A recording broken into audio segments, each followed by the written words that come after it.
Info for patient. अस्सलाम वालेकुम, मेरा नाम डॉक्टर जमशेद रहीम है। मैं कंसल्टेंट यूरोलॉजिस्ट हूँ और रोबोटिक सर्जन हूँ। हम रोबोटिक सर्जरी पिछले 1 साल से डॉक्टर्स हॉस्पिटल लाहौर में कर रहे हैं, क्योंकि एक नई टेक्निक है। रोबोटिक सर्जरी में सर्जन ने ही सर्जरी करनी है, उसमें सिर्फ और सिर्फ फ़र्क ये है कि रोबोट की हेल्प ली जाती है। रोबोटिक सर्जरी की होल सर्जरी है, जिसमें कि हम पेट में जाके बड़ी बड़ी सर्जरीज कर सकते हैं और स्पेशली वो सर्जरीज बहुत ज़्यादा केयर करने की ज़रूरत है।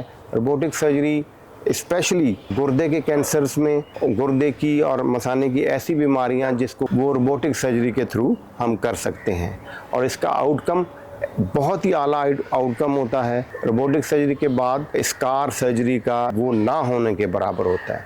रोबोटिक सर्जरी के बारे में मिथ है कि रोबोटिक सर्जरी में रोबोट सर्जरी करता है, ऐसा कुछ नहीं है। रीनल ट्यूमर है और मसाने के ट्यूमर्स हैं, इस टाइप की सर्जरी की ज़रूरत हो तो आप हमारी क्लिनिक पे डॉक्टर्स हॉस्पिटल विजिट कर सकते हैं। देखें, गुर्दे के कैंसर्स, मसाने के वो कैंसर जिसमें मसाना निकालना पड़े, गुर्दे की नालियों का बंद होना जिससे कि गुर्दे से पेशाब की नाली, जिसको अमूमन हम PUJ ऑब्स्ट्रक्शन का कहते हैं, उस सर्जरी में जहां रिकंस्ट्रक्टिव सर्जरी करनी हो वहां रोबोटिक सर्जरी के ज़रिए एक्सीलेंट रिजल्ट्स मिलते हैं। की होल सर्जरी है जिसमें हमें जो आज से कुछ अर्सा पहले बहुत बड़े बड़े इंसिजन्स देके खोला जाता था, खोलने की ज़रूरत नहीं पड़ती और मरीज़ 1 दिन बाद अपने घर जाने के काबिल होते। प्रोस्टेट की सर्जरी भी की जा सकती है इसमें? देखें, प्रोस्टेट की वो सर्जरी जिसमें प्रोस्टेट का कैंसर है और पूरा प्रोस्टेट निकालना है, उसके एक्सीलेंट रिजल्ट्स अगर किसी को चाहिए तो वो रोबोटिक सर्जरी से ही मिलते हैं, जिसमें हम पूरा प्रोस्टेट कैंसर समेत निकाल देते हैं और इसमें पेशाब लीक होने के चांसेस ना होने के बराबर होते हैं और 1 हफ्ते के अंदर अंदर हम पेशाब की नाली भी निकाल देते हैं और मरीज़ का हॉस्पिटल स्टे 1 से 2 दिन से ज़्यादा नहीं होता। सर, रोबोटिक सर्जरी में स्टोन की सर्जरी भी की जा सकती है?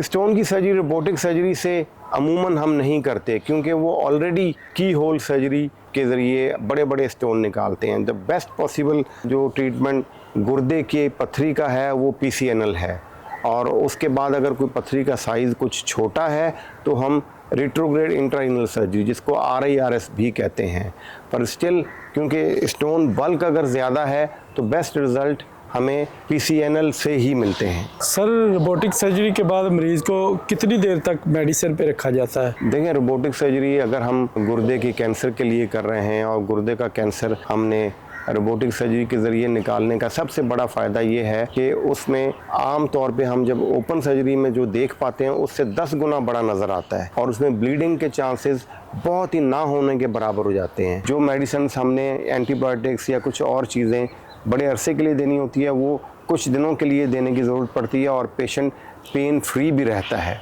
तो इसलिए रोबोटिक सर्जरी रिप्लेस कर गई है हर उस चीज़ को, जिस तरह के पहले ओपन सर्जरी को लेप्रोस्कोपी ने रिप्लेस किया, अब लेप्रोस्कोपी को रोबोटिक सर्जरी रिप्लेस कर गई है। सर, अब तक आप कितनी रोबोटिक सर्जरी परफॉर्म कर चुके हैं? वैसे तो हम सर्जरी बहुत अरसे से कर रहे हैं। अभी मेरा कोई 15 से 20 साल का यूरोलॉजी का सर्जरी का तजर्बा है।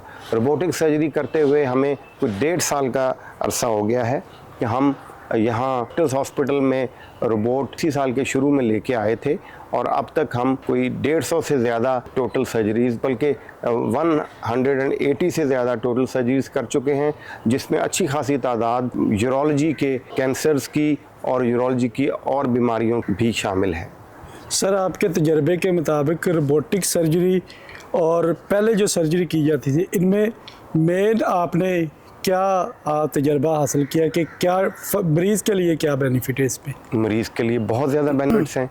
सबसे जो पहला बेनिफिट वो ये है कि ब्लीडिंग ना होने के बराबर और आउटकम बहुत अच्छा, क्योंकि जो मैं पहले आपको बता चुका हूँ कि 10 गुना बड़ा नज़र आएगा आम जो हम आँख से देखेंगे और आपकी मूवमेंट्स बहुत फ़ाइन हो जाती हैं। जहाँ आपने मिलीमीटर्स के हिसाब से आपको चीज़ें अच्छी नज़र आ रही हैं तो आपकी रिसेक्शन बहुत अच्छी हो जाती है।